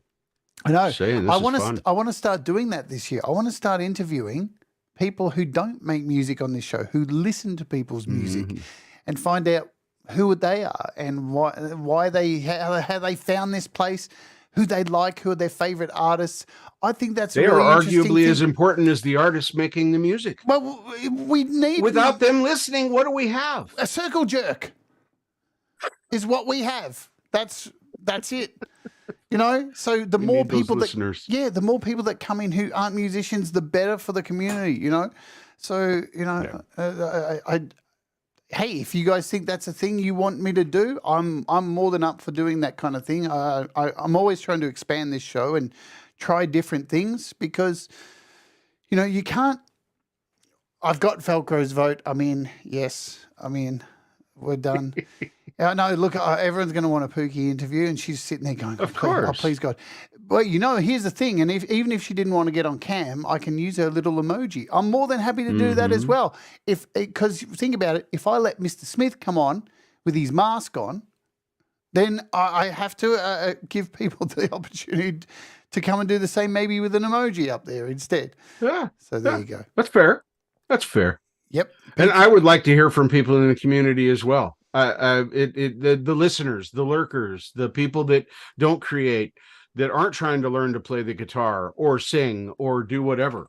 I would like to hear that too. That would be a neat perspective. Just throwing it out there, food for thought. You know, I'm just an old guy, so someone say my name, bring him out. There he is, the tongue man himself. Poor old Mr. Smith lost his voice. He completely lost his voice. He did that string the other day. I don't know if you heard him sound like Barry Wright. He's like, I lost it. It's me, Mr. Smith. How you all going? What's happening out there? And then he lost his voice. He lost his voice, and now he's sitting there. I think it's the best thing that could have ever happened to YouTube. Now we don't have to listen to him. We don't have to listen to him. Deal with it. Deal with it. Yeah. Love you, Mr. Smith. Yeah, 1, 2, 3, 4, brother. Deal with it, bitch. So, the professional amateur show. Now, I've watched you take a lot of things apart, and by the end of it, sorry, Mr. It's Smith just a part. Says, screw you, Jade. Screw you, Jade. Anytime, Mr. Smith, you set up the hotel room we're on. No, but you've got this professional amateur hour. I've watched you many times, and it's early in the morning for me. It's like 5 a.m. and I wake up and watch it, take apart something, and not fix it. Yeah, a lot of the things I'm taking apart. We'll just get right into that. That's fair.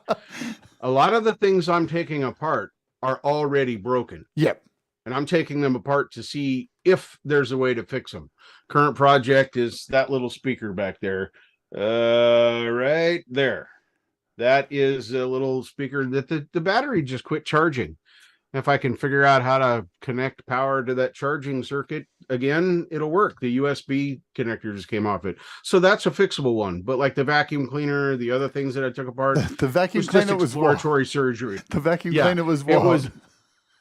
That was a piece of crap. Don't ever buy that vacuum cleaner. Oh my God. One time.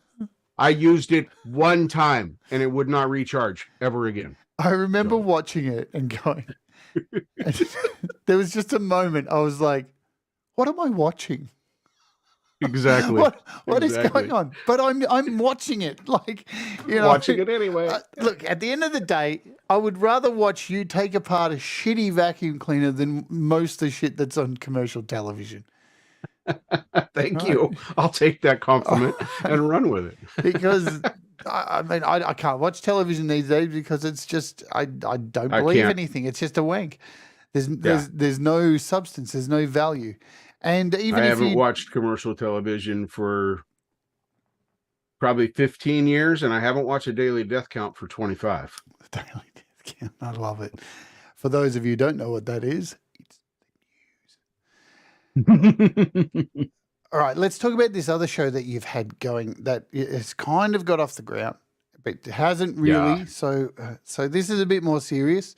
So you very boldly, and I think this is this takes courage to do. I think anybody who comes on YouTube, public forum, and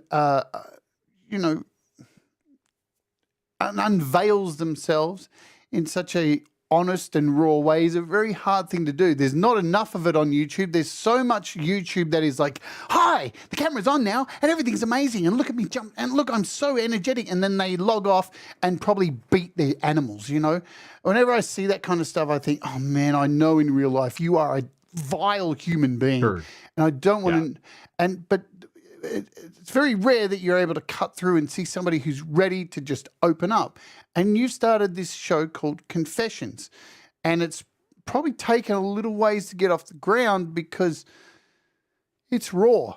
Tell us why. What is Confessions and why? Confessions is about me and my past of abuse of my family, predominantly, my children and my ex-wife.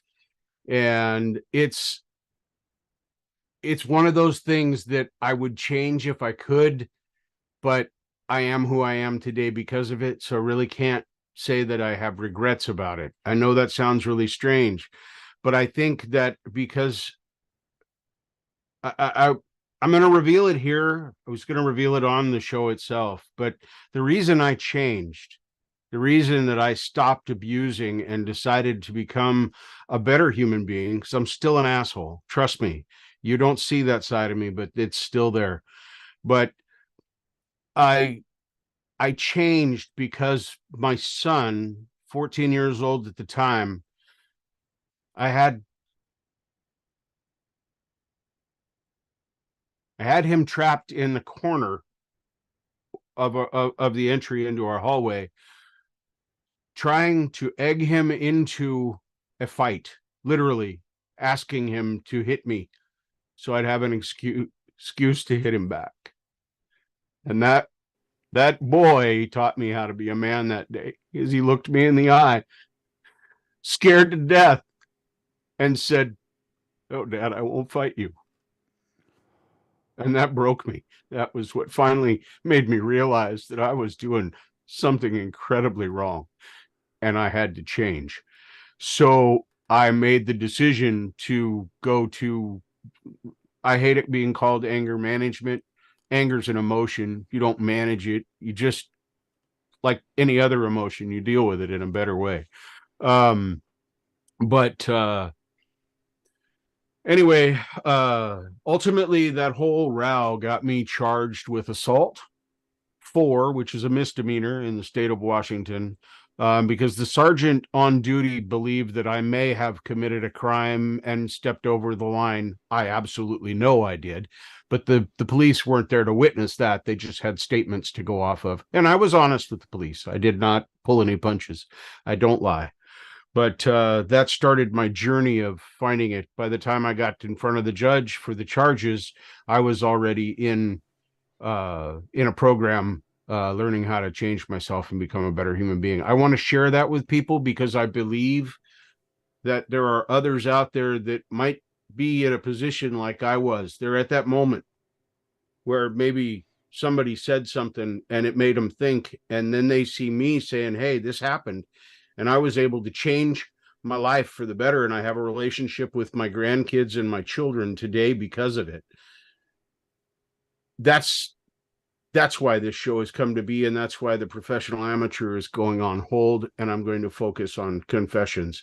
I think it's more important, and I have a passion to share. I don't want anybody to feel sorry for me. I don't want people to feel like, oh, he's such a great... I'm not. I'm a fucking asshole, and I'm an abusive prick.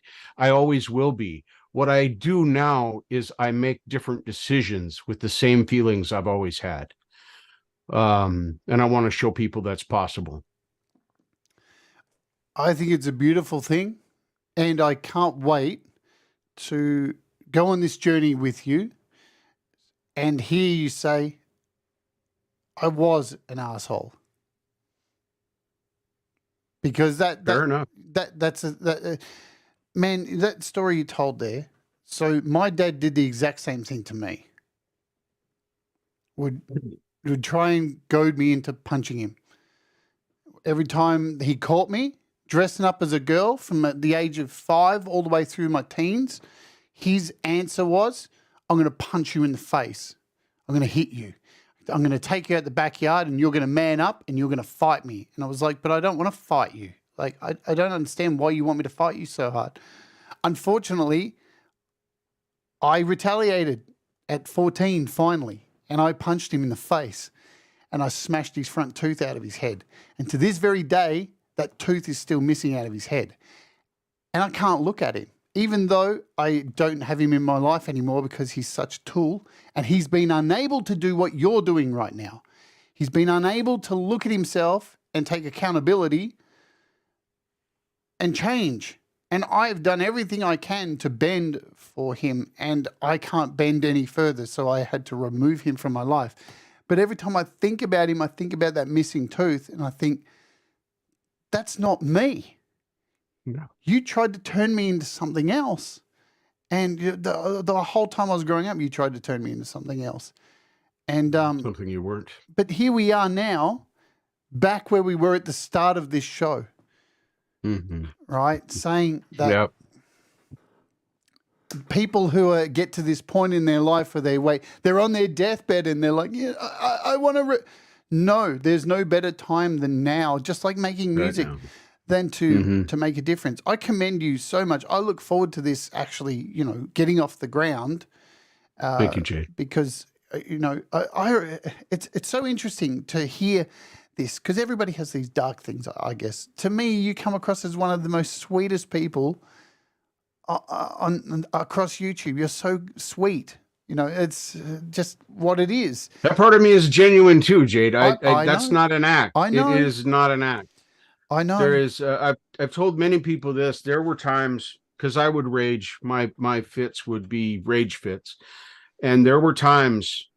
I'm not schizophrenic in any way, shape, or form, but there were times when I'm raging and I'm yelling or doing whatever inappropriate thing I'm doing.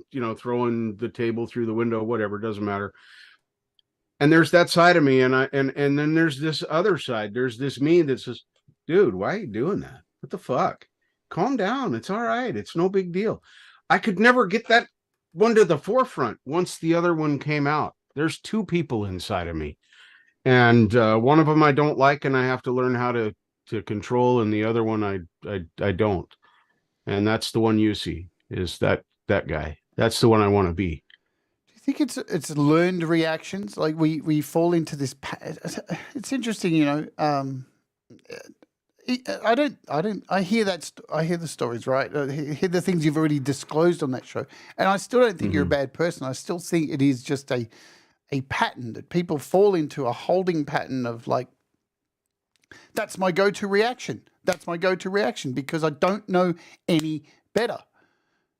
And you know, I think too, this is going to be controversial, but a lot of people from an older generation weren't taught to like talk about these things. You know, we've all got these people in our families. I'm sure everybody in the chat here can agree. We've all got these people in our families, grandpas, dads, who just seem to have this fucking mentality of like, I can't show any fucking weakness because like people are going to think, and at the same time, it's like, no, dude, everybody's quietly going, you're a fucking asshole because you refuse to show these things. And that's what the problem is, this bottling up. It's very hard to do because there was a generational thing. And now these days, if you show emotion, oh my God, man, there are people online who are just like, you're a beta male, you've got a flaccid cock, you're a soy latte art. Like, fucking wake up, people. You know, this is why we're in the mess we're in, I think. Yeah. When people call me a pussy, I tell them thank you. I can't think of a stronger body part than a vagina. So, there you go. Praise. I need a vocal. Oh, praise the pussy. Oh my God. But yeah, I've never been offended by that statement. My dad told me find something you're good at and stick with it. So I did. Oh, that was the drum. That was a rim shot moment. What? I hit the wrong button. I will destroy your show, Jade. I hit the wrong. That's... I hit this button by accident, which turns me into a robot. My God, that's offensive. I've never Do it again. I've never used that sound effect on here. I don't think I ever will. That's terrible. Marshall says you haven't lived until you've eaten a plain hot dog on a plain bun in your car with Falcro. Tell us about this, Falcro. So I went to, as everybody knows, I did the New Year's gig thing with Marshall, and I went and hung out there for a few days. We had a great time, and we got done with their New Year's show. It was late. We hadn't eaten. It was supposed to be different than it was. They had gotten some snacks from the VFW, but nothing. They were hungry. So Marshall and I decided we were going to stop and get something, and I wanted to have something with some protein in it. I didn't feel like having an egg. So I'm walking around the store looking for, I'm thinking beef jerky, too much sugar, too many calories because I'll eat the whole bag, blah, blah, blah. And there's hot dogs on the little rotisserie thing. So I looked in the bun thing and there's plain buns. So I grabbed a hot dog, that was I'm eating shit food in the healthiest way possible. Just bread and meat. No mayonnaise, no relish, none of this other stuff. So, and it made a turd. I know that's hard to believe, but it did. But that's that story. And Marshall did the same thing because he didn't know what he wanted either. He went, all right, well, I'll do the same thing. So we ate plain hot dogs together. It's always fun watching people meet up on the internet in real time too. So seeing you two together and hanging out at Marshall's place is really, really interesting to watch. First thing my dirty mind always thinks is, did you top and tail in bed? I'm joking. No. You look like Sorry to dash that fantasy. You look like you were having the time of your life. I was. Marshall is probably my best friend at this point in life. I talk to him about pretty much everything. And when it comes to music stuff, he's my go-to, kind of like Brad coming to you for the computer stuff. Although I try not to bother Marshall too much, but he's always willing to help me. And through that, we have developed this incredibly close friendship that we just enjoy each other's company when we get together. I'm a sponge and he's a teacher, and it works because I just follow along. You're welcome, brother. You're welcome. I cried before, so it's your turn.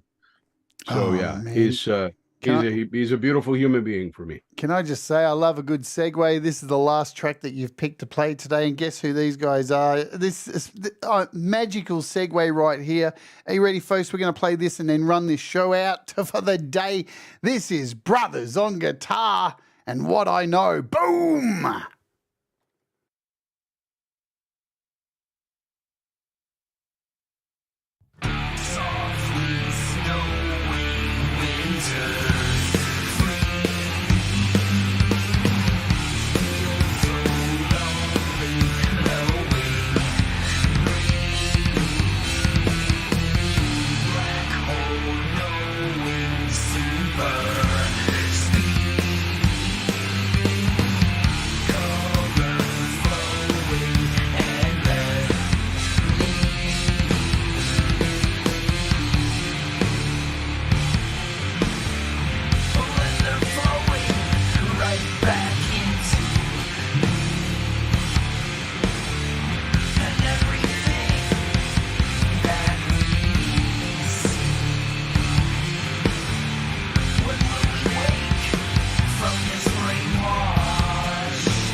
The Bog, the brothers on guitar. I love those guys. What is it about them that floats your Falcro boat? There's not a lot of stuff on their channel. but I like all of Yeah. the stuff they put on there. However, that particular song, I actually like Black Widow better musically, but this song has a better, more personal message for me. This song is about living your lie or your truth, as the case may be, not knowing why we're here, trying to find our place. That's what I put into it. And what I get out of it is that I can be free to make those decisions and live a better life. It reinforces what I already think. So that's why that particular song. Yeah, they're a great band. I got onto them thanks to you, actually. So thanks for putting me onto them. So I subscribed to them after watching one of your shows, because you do a great job promoting music as well. See, this is the great thing about all these shows playing music. I know it gets overloaded sometimes, but sometimes there's one that you haven't heard of and you go, no, I didn't. I'll do it now, Pookie. Let's do it now. So there's no point, actually, because the show's going to be demonetized, Pookie. So because we've played covers, so we're gonna get demonetized. So I don't give them the pleasure when I know I'm going to get demonetized. YouTube, there you go. They're probably listening. The satisfaction is anti. You know, every one of my videos has to go through review for some reason. It's probably because I got done last year for all that bullshit that went down. So every day I have to submit. Yeah. So there's some poor unlucky person at YouTube who every day has to sit through my show to decide, this is okay for advertising. Oh, this is because about 93% of the time they're okay. But there was this poor schmuck. So if you're listening to this poor schmuck at YouTube, I'm sorry, dude. You have to see my horrible face every day. You know what? I'm not sorry. Just make it easier and just monetize my shows, you bloody idiots. There you go. Just click the yes button. I want to thank Thomas, who's been putting the links in today to all the artists that you've selected. I want to thank Mr. Smith for a super chat here, Marshall, and Leanie as well for popping them through. Thank you so much. That's very kind. Now, the last two questions I'm going to hit you up with. If you were stuck on a desert island, you didn't have a soccer ball to help you through your mental health, which album would you take with you to that desert island? This probably going to surprise some people, but it actually would be the soundtrack to the Song of the South from Disney. I love that they're always uplifting songs. And I absolutely love that movie. I don't understand why people think it is prejudice. For fuck's sake, the lead character is the black man, the good guy, the hero. How is that prejudice? Please help me out. Just a little bit. Sorry. Yeah. Soapbox. Anyway. No, I'm with you, man. I think we should have. But I love the music from that. That would be my choice. We should keep these things around. So you know what? Because listen, we live in a world where people's brains are goldfish these days. TikTok is the most popular place to go. People forget things in a second. We need to keep things around to remind people that we don't head back to where we were. We need to remind people about things like, Nazis and all this stuff, because fuck, man, we're going down some dangerous places in this world at the moment, and we need to be reminded. You know where those people came from? The Germany place. They embraced that history of what happened with the Nazi Party, because they don't want to forget what happened. Yeah, exactly. It's not because they're trying to glorify it. No. This is, I think, what the world misunderstands. Yeah, they don't forget. If you've been to Germany, you'll know, man, people are still reeling from that, still like in a world of like, fuck, we can't believe it. Anyway, that's another whole soapbox altogether. It is. But it is what it is. Now normally I would ask this last question, but I'm going to do this a little bit different because it's my show and I can do whatever the fuck I want. If I was giving advice to Falcro about starting making music, when would be the best time for Falcro to start? Now! Fair enough. That'll be my goal this year, to sing more and to make a song. Good. There's my goal for the year. Good. That's one of the reasons I wanted to have you on, to tell you, my friend, you are very talented. You have a fantastic voice. You are a warm, genuine, lovely human being who I can see is desperately trying to change, be better. You are putting the I'm in impossible, even though there's no apostrophe between the I and the M. But I know. I see you. It's okay. And I understand you 100%, and I want to see you be more of a part of this community. So I'm getting on my soapbox here at the end, going, you know what? This year, my friend, I want to see you be a voice instead of propping up other people, right? Because that's my thing on this channel, is to all rise together, and you are just a hidden gem waiting to explode. Thank you.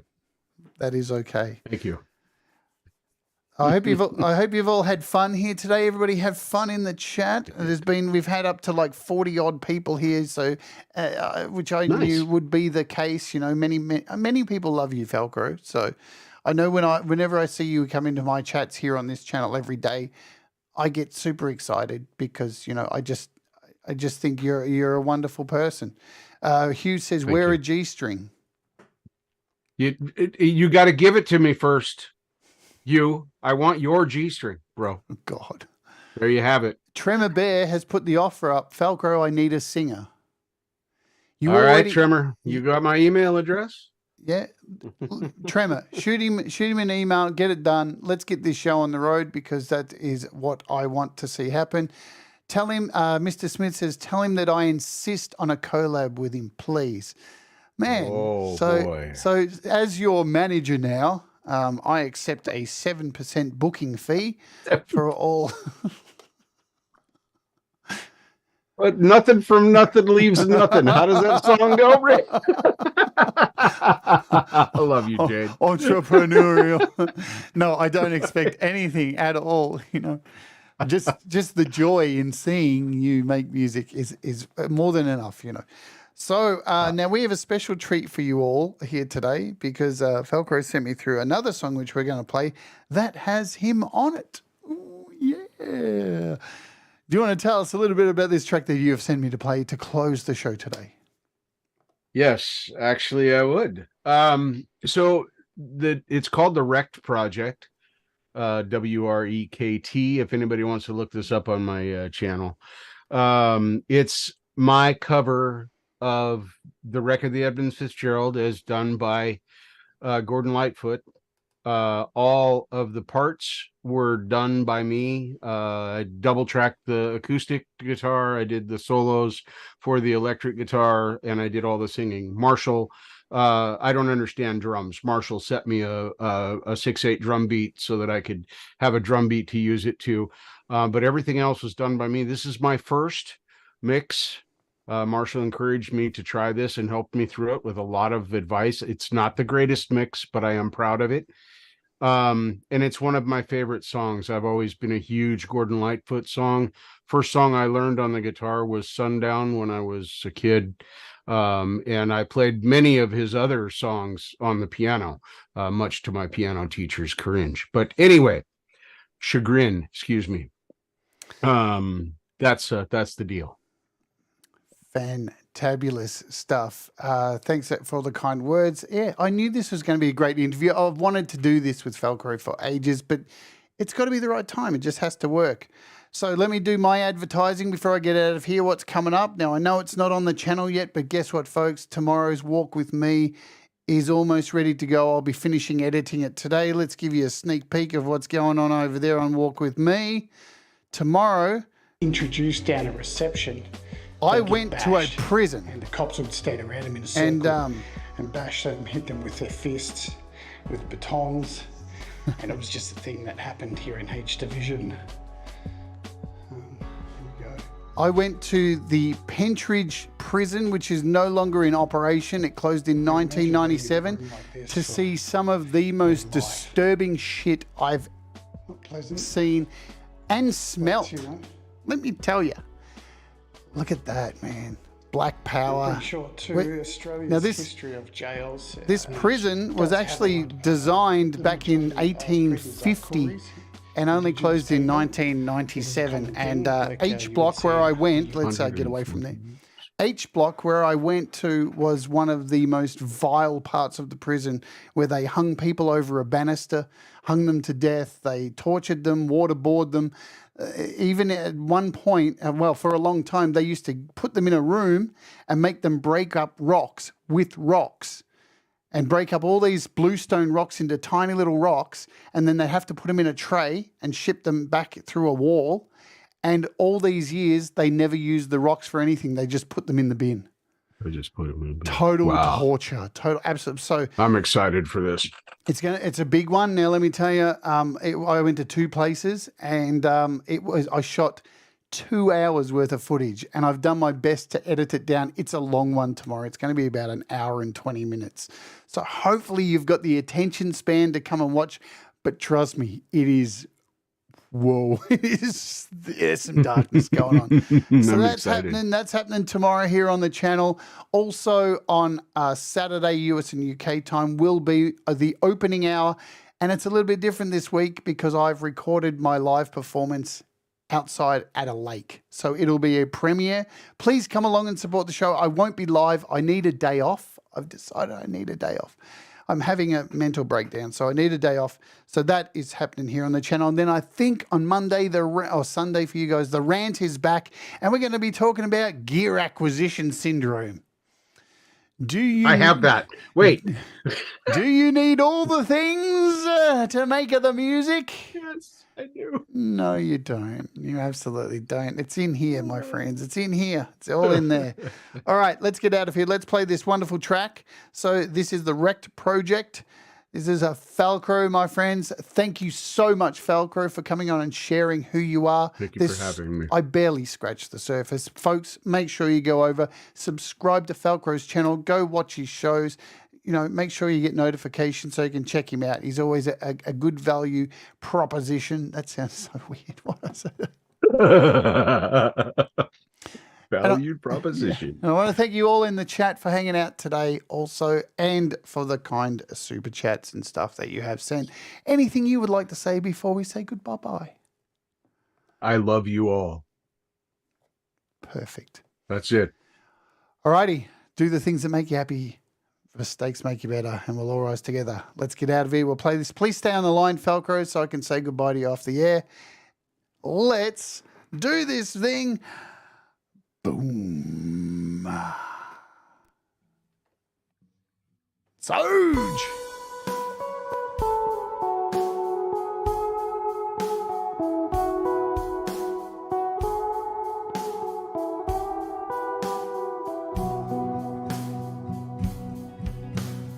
Legend lives on from the Chippewa down to the big lake they call Gitchie.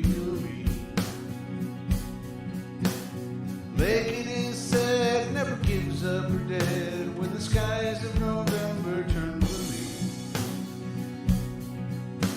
With a load of iron ore 26,000 tons more than the Edmund Fitzgerald weighed empty. That good ship in true was a bone to be chewed when the gales of November gave her leave. Ship was the pride of the American side, coming back from some mill in Wisconsin. As the big freighters go, it was bigger than most, with a crew and good captain well seasoned. Looting some terms with a couple of steel firms when they left fully loaded for Cleveland. Later that night when the ship's bell rang, could it be the north wind they'd been feeling? The wind in the wires made a tattletale sound when a wave broke over the railing. And every man knew, as the captain did too, 'twas the witch of November come stealing. Dawn came late and the breakfast had to wait when the gales of November came slashing. When afternoon came, it was freezing rain in the face of a hurricane west wind.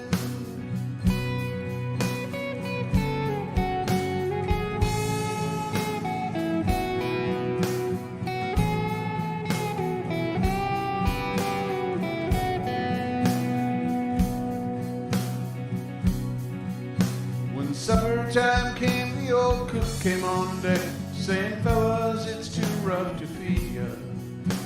At 7 p.m. a main hatchway caved in. He said, fellas, it's been good to know ya. The captain wired in, he had water coming in, and the crew of the ship was in peril. And later that night, when his lights went out of sight, came the wreck of the Edmund Fitzgerald.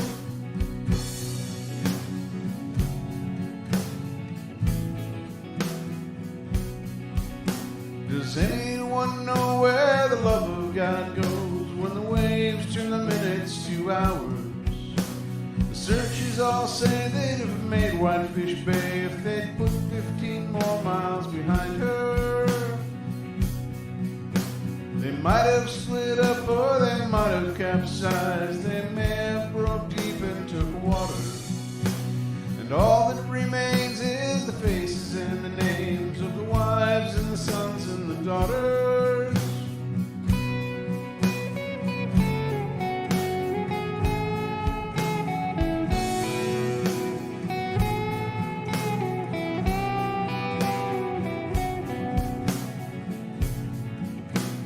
Lake Huron rolls Superior sings in the ruins of her ice water mansion. Old Michigan steams like a young man's dreams. The islands and bays are for sportsmen. Farther below Lake Ontario takes in what Lake Erie can send.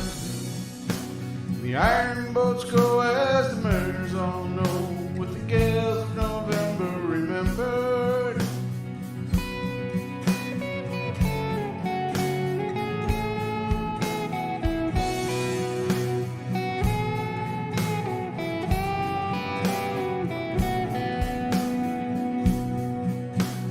Musty old hall in Detroit they parade in the Maritime Sailors Cathedral. The church bell chimed till it rang 29 times for each man on the Edmund Fitzgerald.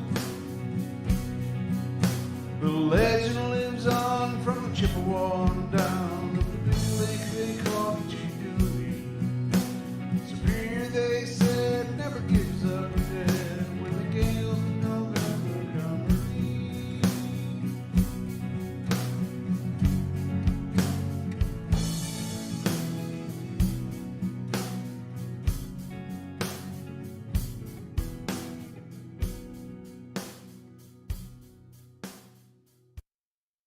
We'll all rise together, 'cause you make me. There's a huge day of entertainment coming up, folks. 15th Bend, Ron Ward. There's always something on to watch.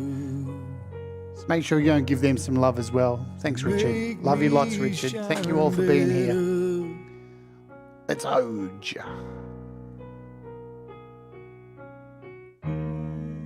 When the night is cold